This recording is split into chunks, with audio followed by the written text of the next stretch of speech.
A block of mass 0.5 kilogram has an initial velocity of 10 metre per second. तो एक block है, ये एक इंक्लाइन सरफेस पर रखा है ऐसा कि उसका मास 0.5 किलोग्राम के बराबर है और वो initial velocity 10 metre per second से मूव कर रहा है down an incline plane of angle 30 degree. जैसा फिगर में बताया गया कि इंक्लाइन प्लेन का जो एंगल है हॉरिजॉन्टल के साथ वो 30 डिग्री मेंशन है। The coefficient of friction between the block and the incline surface is 0.2। यहाँ पे आने वाला कोएफिशिएंट ऑफ फ्रिक्शन 0.2 के बराबर है। The velocity of the block after it travel a distance of 10 metre. इस तो आपको मालूम करना है कि जब ये 10 मीटर का डिस्टेंस कवर कर लेगा तो उसकी फाइनल वेलोसिटी क्या होगी। हम जानते हैं कि जब ये नीचे मूव करेगा उस वक्त उसका एक्सेलरेशन कांस्टेंट होगा, इसलिए काइनेमेटिकल इक्वेशन यूज़ की जा सकती है। इक्वेशन है v² is equal to u² plus 2as। Final velocity आपको मालूम करना है।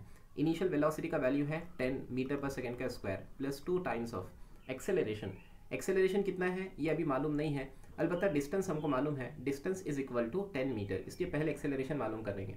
अगर इस ऑब्जेक्ट पर लगने वाले फोर्सेस के ताल्लुक से सोचे तो नीचे की तरफ लगेगा mg, यहाँ पे एंगल 30 बन रहा है इसलिए ये वाला कंपोनेंट होगा mg cos ऑफ 30 और उतना ही नॉर्मल रिएक्शन भी होगा, यानी नॉर्मल रिएक्शन बराबर हो जाएगा mg cos ऑफ 30 के।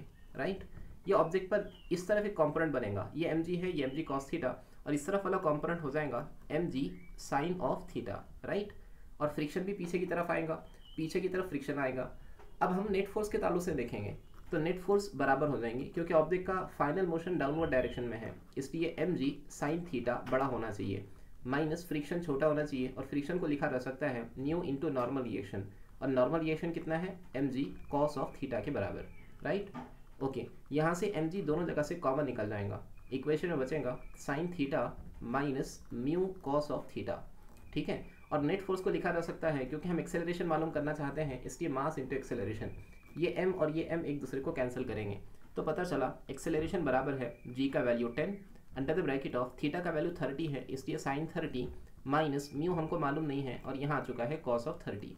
डेटा रख दीजिए, a is equal to 10 under the bracket of sin 30 की वैल्यू होती है 1/2 माइनस म्यू और cos 30 की वैल्यू होती है √3/2। अगर हमने यहाँ से 2 भी कॉमन निकाल दिया तो 2 और ये 10 कैंसिल हो जाएगा, मतलब इक्वेशन में बचेगा 5 under the bracket of 1 minus mu into under √3। Right, ये हुआ एक्सेलरेशन, इसलिए एक्सेलरेशन की जगह पर मैं लिख लेता हूँ 5 under the bracket of 1 minus mu times of under √3, और यहाँ पहले से ही s है और s कितना है, जैसे क्वेश्चन में दिया है s की वैल्यू 10 के बराबर है। राइट, आगे बढ़ते रहिए। So v² is equal to final velocity हमको मालूम करना है और उसने कोएफिशिएंट ऑफ फ्रिक्शन का वैल्यू भी दे रखा है 0.2 के बराबर, यानी 10 का स्क्वायर हुआ 100 प्लस 5 इंटू 2 ये हुआ 10, और यहाँ के 10 से मिलकर ये भी हो गया 100 अंडर द ब्रैकेट 1 माइनस √3 का वैल्यू, पहले म्यू का वैल्यू लिख लेते हैं 0.2 और √3 का वैल्यू होता है 1.732। राइट, ठीक है जी।